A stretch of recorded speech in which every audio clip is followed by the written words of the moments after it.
Assalamualaikum warahmatullahi wabarakatuh. Perkenalkan, nama saya Alamuda Romadona Hadi Suryo dengan nomor induk mahasiswa 2010 105 00027. Video ini dibuat untuk memenuhi tugas ujian akhir semester mata kuliah Statistik 2. Lalu saya akan membahas pertemuan 9, yaitu pokok bahasan distribusi sampling. Distribusi sampling adalah distribusi peluang teoritis dari ukuran-ukuran statistik.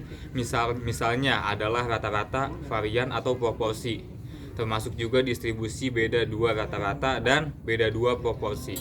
Konsep distribusi sampling ini dijadikan sebagai dasar dari statistik inferensial, di mana dengan distribusi sampling dapat diketahui karakteristik populasi atau parameter. Distribusi sampling proporsi adalah distribusi dari proporsi yang diperoleh dari sampel yang mungkin dari satu populasi, di mana ukuran sampelnya tersebut yang sama besar. Distribusi sampling rata-rata sampel kecil atau distribusi T-student. Distribusi sampling didekati dengan distribusi T-student sama dengan distribusi T. Distribusi T pada prinsipnya adalah pendekatan distribusi sampling kecil dengan distribusi normal. Dua hal yang perlu diperhatikan dalam menentukan tabel T adalah 1. Derajat bebas atau dB, of the freedom atau df sama dengan V sama dengan N min 1. N sama dengan ukuran sampel.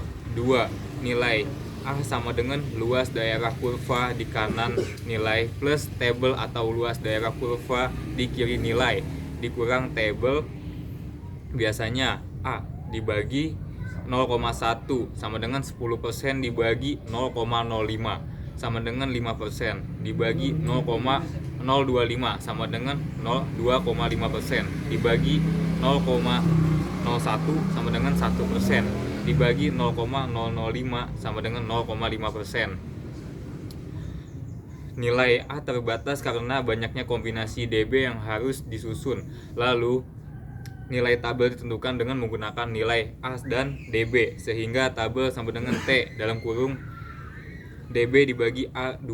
Nilai tabel menjadi batas selang pengujian. Untuk mengetahui hasil pengujian dilakukan dengan membandingkan nilai tabel dengan nilai hitung. Maka distribusi rata-rata mendekati distribusi dikurang T dengan rata-rata antar semua sampel. Rata X bar sama dengan rata standar error atau galat baku mean. Standar dalam kurung standarisasi X bar standarisasi sama dengan standarisasi akar N. 3. Nilai hitung T sama dengan X bar dikurang rata standarisasi X bar sama dengan min rata. Pada derajat bebas atau dB sama dengan N-1 dikurang dengan suatu nilai A. Dalam banyak kasus ini nilai simpangan baku populasi atau dalam kurung standarisasi tidak diketahui karena nilai standarisasi diduga dari nilai simpangan baku sampel atau S. Latihan soal.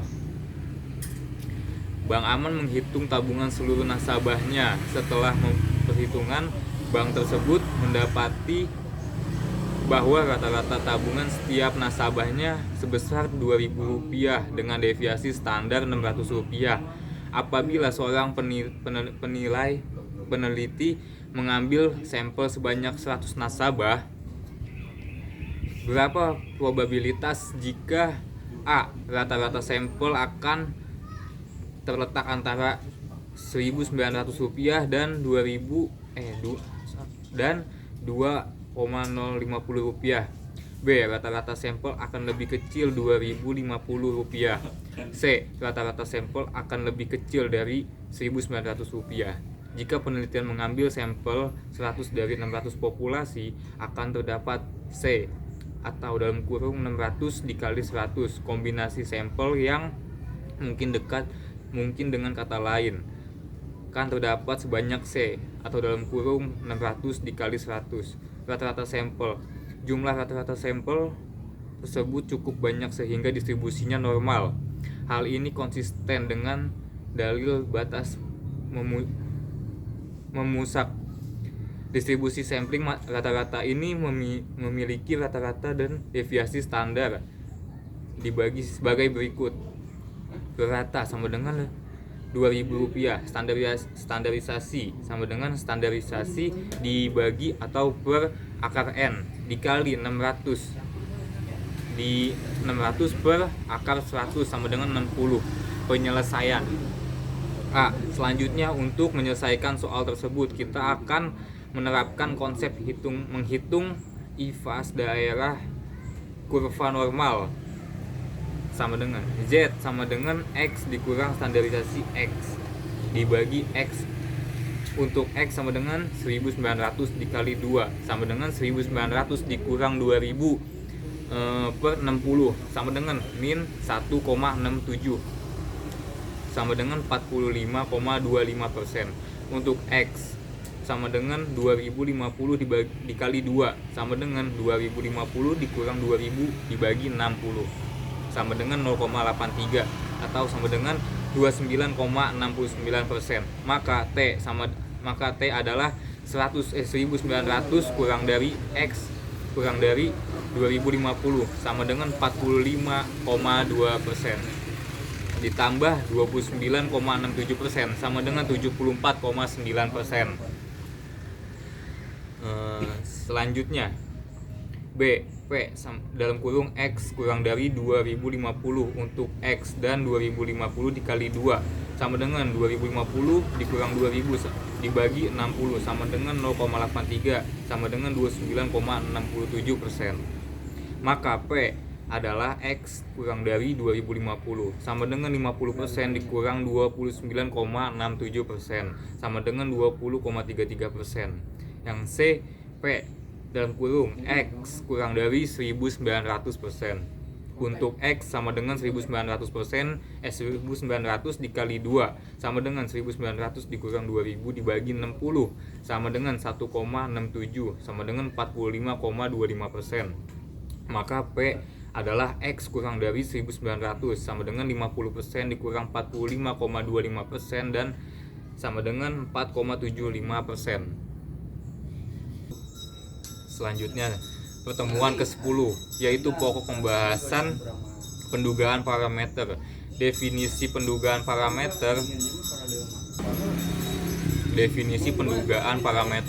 Pendugaan parameter populasi dilakukan dengan menggunakan nilai statistik sampel. Misal, 1 parameter X digunakan sebagai penduga bagi standar deviasi. 2 parameter S digunakan sebagai penduga bagi standar deviasi. 3 parameter P strip atau P faktor digunakan sebagai penduga bagi P atau P. Pendugaan parameter diwujudkan dalam bentuk selang kepercayaan atau confidence interval karena hampir tidak pernah ditemukan nilai statistik tepat sama dengan nilai parameter. Yang perlu diperhatikan dalam pendugaan parameter: 1. Didekati dengan distribusi normal. 2. Parameter mempunyai 2 batas, yaitu batas atas atau kanan dan batas bawah atau kiri. Derajat kepercayaan atau tingkat kepercayaan atau koefisien kepercayaan sama dengan 1 min A. Nilai A kemudian akan dibagi di kedua sisi kurva A atau 2. Di atas batas atas dan A dibagi 2 di bawah atas bawah. Pendugaan adalah proses yang menggunakan sampel statistik untuk menduga atau menaksir hubungan parameter populasi yang tidak diketahui. Pendugaan merupakan suatu pernyataan mengenai parameter populasi yang diketahui berdasarkan informasi dari sampel random yang diambil dari populasi sangkutan. Pendugaan atau penaksiran. Pendugaan adalah suatu statistik atau harga sampel yang digunakan untuk menduga suatu parameter. Dengan penduga dapat diketahui berapa jauh suatu parameter populasi yang tidak diketahui berada di sekitar sampel atau sampel statistik. Secara umum parameter diberi lambang 0 atau diberi lambang XXX. Statistik merupakan pendugaan bagi parameter. Contoh soal.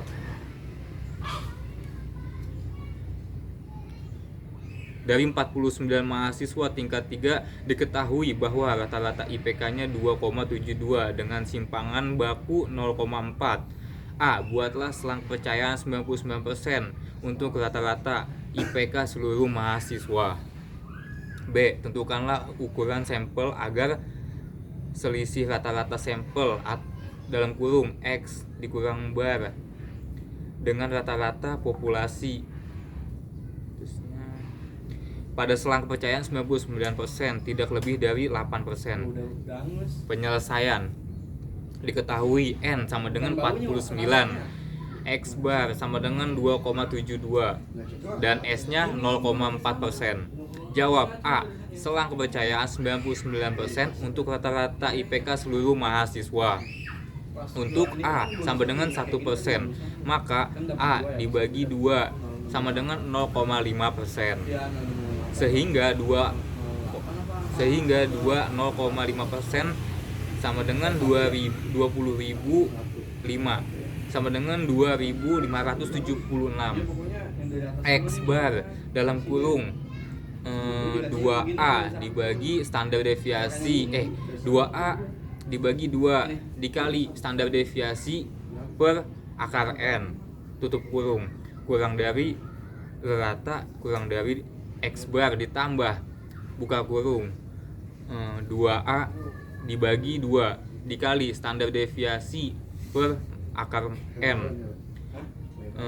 Selanjutnya 2,72 sama dikurang buka kurung 2,576 dikali 0,4 per akar 49 kurang dari rata kurang dari X bar ditambah buka kurung 2.576 dikali 0,4 per akar 49 2,72 dikurang dalam buka kurung 2.576 dikali 0,06 tutup kurung kurang dari rata kurang dari 2,72 ditambah 2.576 dikali 0,006. Selanjutnya 2,72% dikurang 2,72 dikurang 0,155 kurang dari rata dikurang kurang dari 2,72 ditambah 0,155. Selanjutnya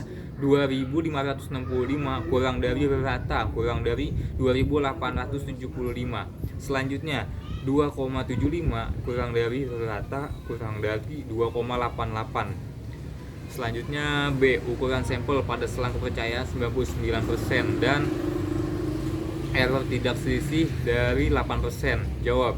Selang kepercayaan 99%, maka 1 dikurang A sama dengan 99%, sehingga nilai A sama dengan 1%. Untuk A per 2 sama dengan 0,5%, maka nilai 2 0,5% dan 20,005 sama dengan 2.576. Selanjutnya T sama dengan 8% atau 0,008 dan S-nya 0,04. Ukuran sampel yang sesuai dalam kurung N buka kurung 2A dibagi 2 dikali standar deviasi dibagi E sama dengan buka kurung 2,576 dikali 0,4 dibagi 0,08 akar 2 sama dengan buka kurung 12,88 pangkat 2 sama dengan 165,8944 sama dengan 166.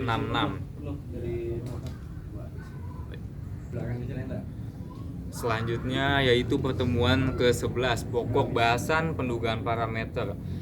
1. Melakukan estimasi terhadap nilai dugaan atau taksir suatu parameter tertentu, karena pada umumnya nilai parameter suatu distribusi tidak diketahui. Contoh, seorang calon dalam suatu pemilihan ingin menduga proporsi sebenarnya dari pemilih yang akan memilihnya dengan cara mengambil 100 orang secara acak untuk ditanyai pendapatnya. Proporsi pemilihan yang menyukai calon tersebut dapat digunakan sebagai dugaan bagi proporsi populasi yang sebenarnya. Metode pendugaan parameter Satu, metode pendugaan klasik. Pendugaan dilakukan berdasarkan sepenuhnya pada informasi sampel yang diambil dari populasi. Berikutnya metode pendugaan bias. Pendugaan dengan menggabungkan informasi yang terkandung dalam sampel dengan informasi lain yang telah tersedia sebelumnya, yaitu pengetahuan subjektif mengenai distribusi probabilitas parameter pendugaan titik. Pendugaan titik adalah suatu nilai angka tertentu sebagai estimasi untuk parameter yang tidak diketahui.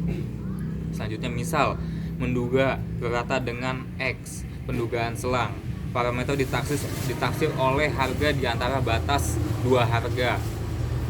Parameter ditaksir oleh harga di antara batas-batas dua harga. Misal, jika rata-rata sampel panjang ikan adalah 60 cm, maka rata populasi biasanya antara 55 cm dikurang 65 cm atau antara 50 cm sampai 70 cm.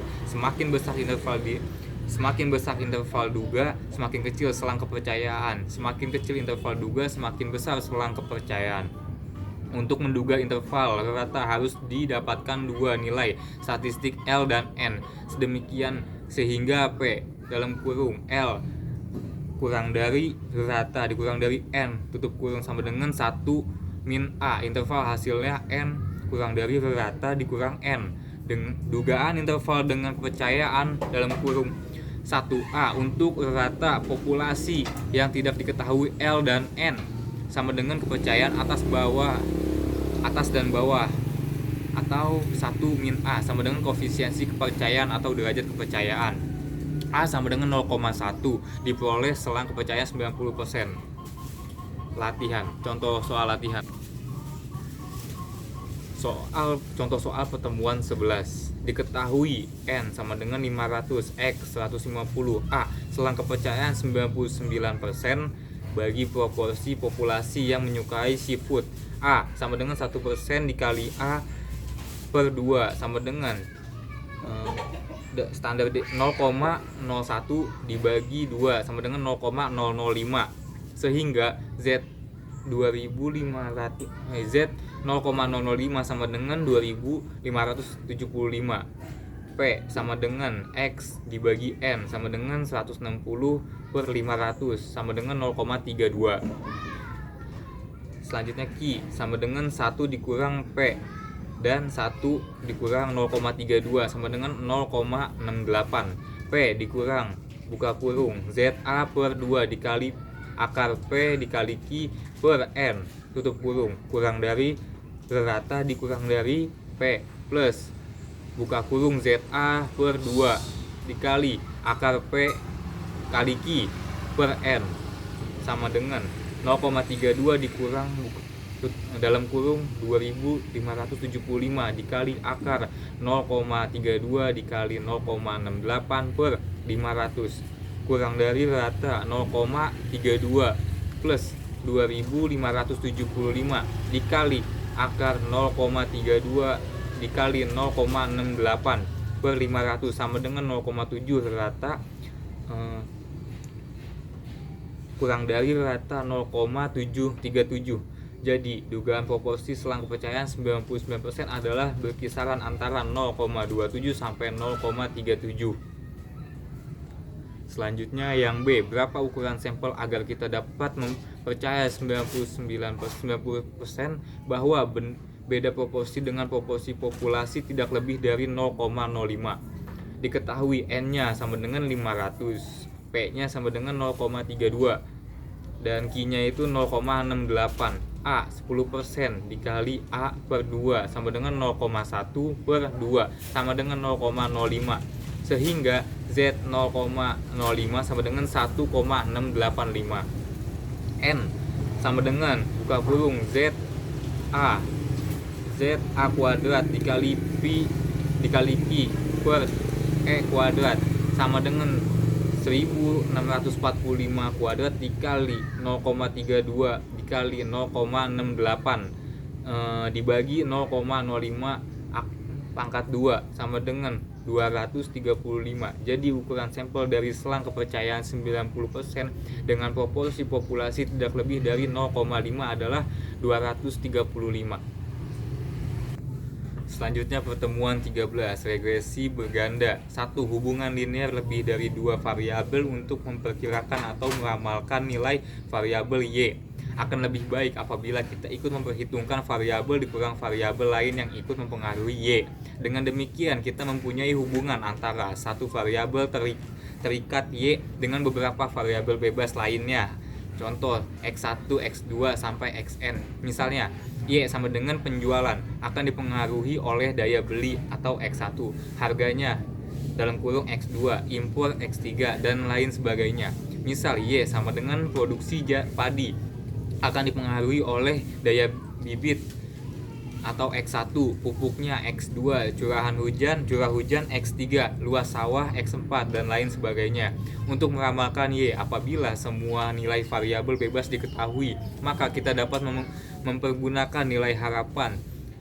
Setiap kesalahan pengganggu sama dengan 0 atau dalam kurung I sama dengan 0 untuk semua I.